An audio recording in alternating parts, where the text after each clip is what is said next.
The importance of a mother can never be emphasized enough, much less celebrated in full in just one day. Nonetheless, on the second Sunday in every May, the world pauses to get mothers to take a bow. In this week's Big Story segment, the mothers of JTV Jaffix knock glasses as they reflect on their stories of motherhood.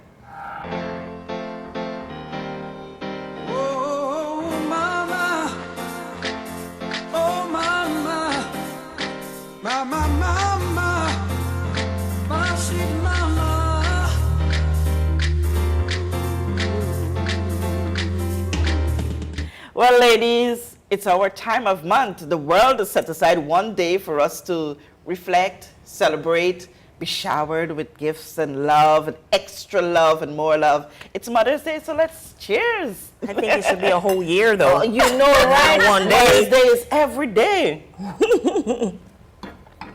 Mother's Day is every day.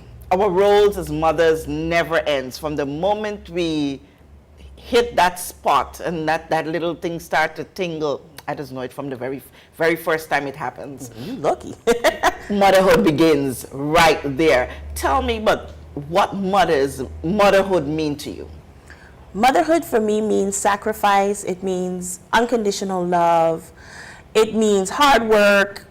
It just means love to me, you know, to be responsible for two human beings. I have two kids, you know, it's just a wonderful thing, you know, because whatever I put out, they take in. They're a reflection of me. So, you know, to be a mother is just phenomenal for me. Okay. And how about you, Andrea?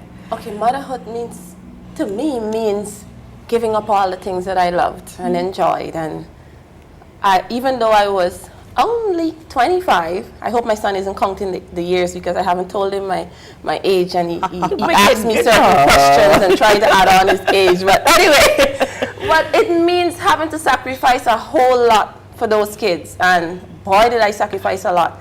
And me, especially being a single mother with my first child, it wasn't easy, and now I'm the only person here from my family, so I didn't have anyone here to help me. I had to walk with that child on my back every single place. I remember one day in Walmart, a stranger walked up to me, and I didn't have him. I left him at work, and I walked over to Walmart, and she was like, "Where's your son?" And I said, "I left him at work." Why? She said, "Because I've never seen you anywhere without that boy." Everywhere. But it just means showing unconditional love and passing. And now I have two. Passing on the values and morals that passed down from generation to generation. Yeah, for me, it's that very word that you use. Motherhood means a sacrifice. I've learned to value that word, sacrifice, because it's no longer about you, but us. In all of it, I've learned too that I have to value me, I have to love me in order that I can love my kids. And so when I do for them, I must remember that I have to be cared for just as equally. So sacrifice has played a key role. I have five, I mother five.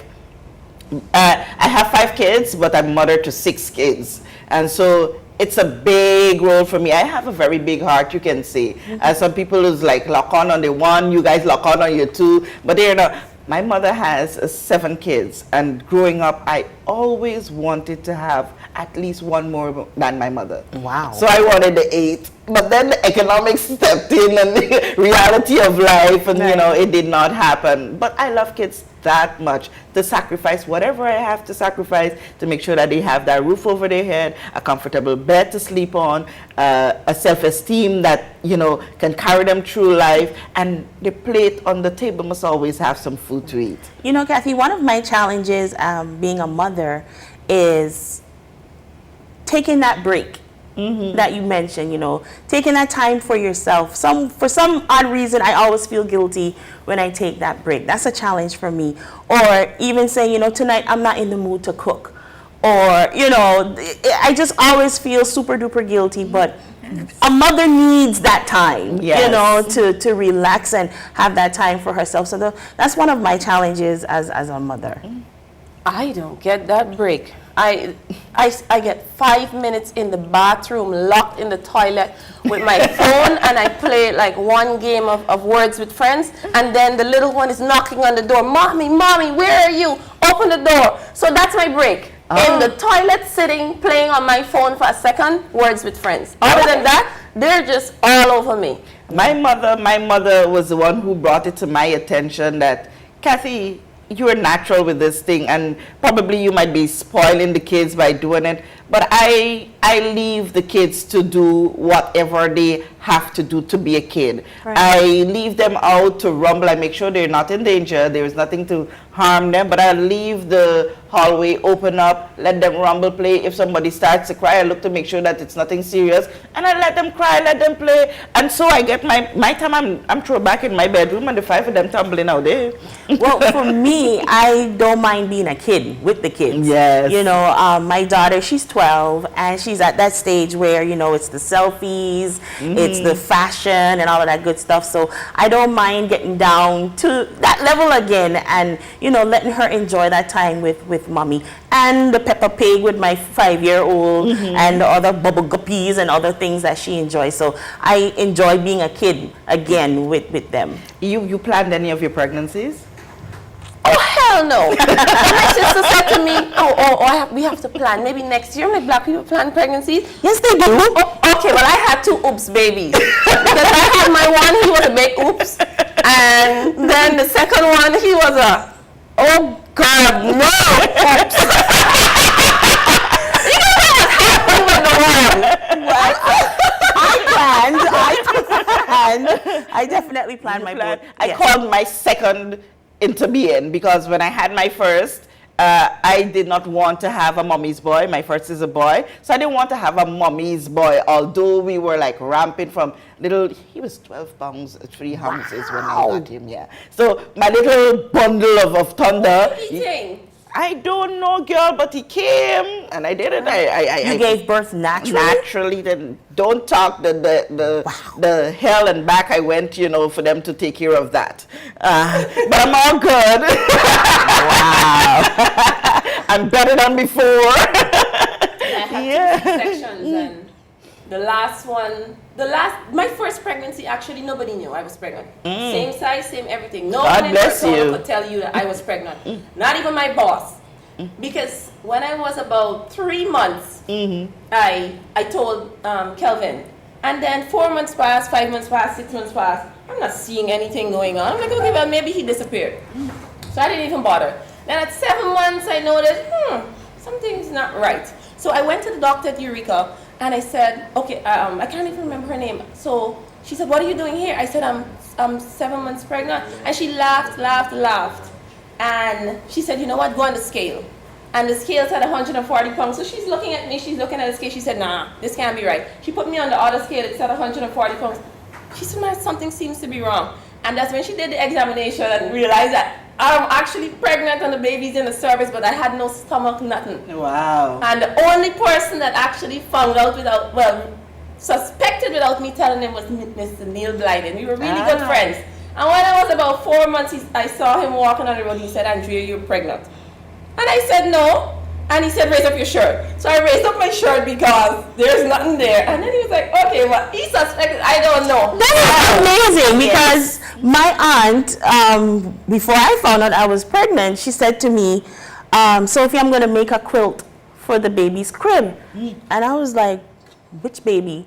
You know, and like the week after that is when I found out I was pregnant. I have no idea how the older folks how they get catch on to that. I really don't know. I didn't have to wait for anybody to tell me that this is what's going down with me because for some reason from the moment of conception I know. I get that little tingle from the very moment. And I told my husband he would like never, you know, right after that act I can tell you that this has happened. Yes. Well, I'm always confused because the symptoms are the same as, you know, if you're not. So I always get confused. So I have to wait on that little line, 2 lines on the stick I didn't have to confirm. I didn't have to wait on the line, but at 4 weeks I knew. And I suspect because the morning sickness is just horrible with me and then the constant spitting and so after 4 weeks I just knew. And the last pregnancy I went to the doctor at Eureka and he said, you have to take the test. I said, I don't need to take the test. I know I'm pregnant. No, you need to take a test. No, I don't have to take a test. I'm saying, you just want my money. I'm telling you I'm pregnant. I know the difference. Okay.